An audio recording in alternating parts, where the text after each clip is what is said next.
I'm not sure what motivates media to make comparisons between presidents. It seems, I think, um, strategic to align the psyche of modern voters with some image of loyalty that they can grasp from the past. Joe Manchin's defection to the Republicans, I don't see how it can be called anything else, has raised the question in the media that's gone into many, many minds of whether Joe Biden is Jimmy Carter or FDR. He's neither. FDR faced nearly cataclysmic opposition throughout his career to his fabled opposition to fascism. And people were so loyal to FDR, even when they disagreed with him, that he's become sort of a trophy horseman of the down and dirty willingness of Americans to sacrifice everything, defending the traditions, the heroic traditions of knowing the difference between right and wrong and not subordinating our ethical system to geopolitical considerations. And since FDR has been gone, many people say we've lost that capacity. In any case, Joe Biden certainly has not lost that capacity. I don't think Jimmy Carter did. There's no shame in being compared to FDR and Jimmy Carter. But Biden is in a different position than either of them.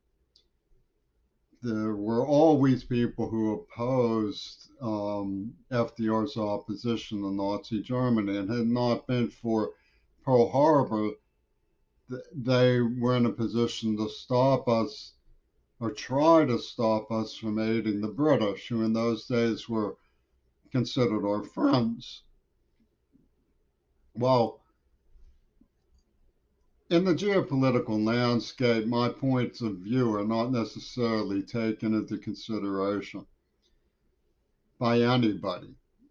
So if they were, there would be different angles of analysis entering the picture. So not many people, if anybody, watch my political ruminations. But we're dealing with 2021 and the terrible disappointment that is shuddering across the globe by what Manchin has done has been the result of his attempt to escape responsibility for global warming. His insistence that it's so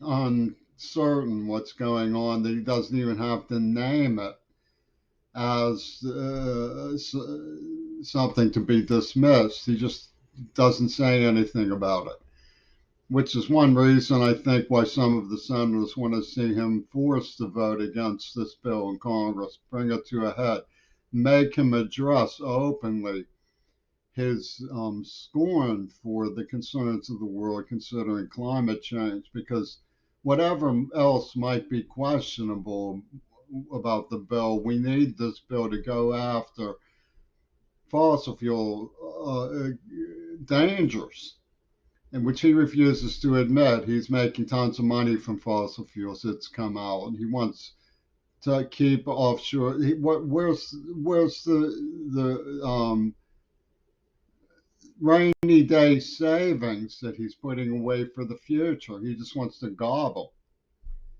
Well, if anybody sees this,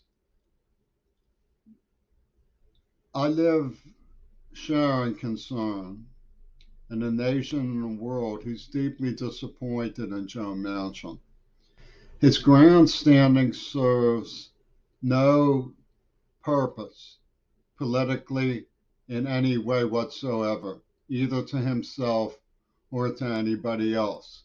We live in a creative, ingenious world, Joe. Get over it. You don't have to live in the past. You don't have to be a dinosaur. Other ways of making money will come along with industriousness and learning. You need to put your money behind your party, behind the scientists, experts, and go with the flow of social concern and social remorse for what we've committed and consigned to the future. I want to remind you, Joe, Todd Clark came from West Virginia in the Appalachians around the city of Pittsburgh. Everybody knows how tough you guys are.